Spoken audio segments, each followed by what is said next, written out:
my town hall meeting is meant to be your town hall meeting, and the agenda is whatever you want it to be.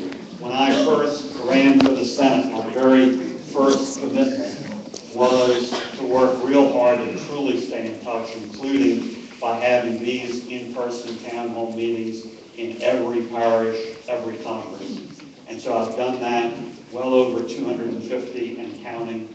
That's why we're together here today, and I appreciate your coming out, because it obviously only works if it's a real conversation. So thanks for coming out.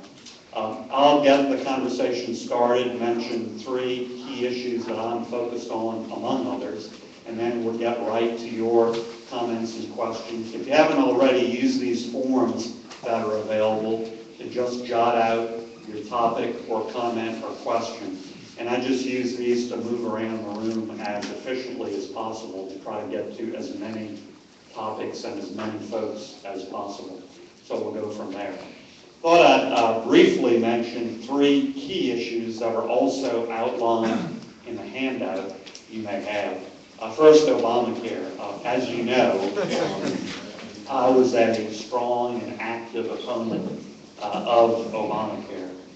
Its implementation, its history so far, unfortunately, has not convinced me otherwise. One of my colleagues, I think, was pretty accurate a few weeks ago when he called Obamacare and its implementation a, quote, train wreck, close quote. What's interesting about that is it wasn't a fellow Republican.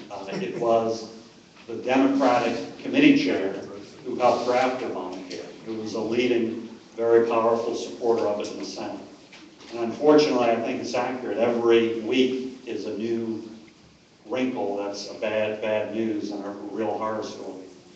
One very recent wrinkle I'm particularly upset about, and I'm actively involved in trying to reverse, is a special rule, basically a special exemption for Washington for Congress.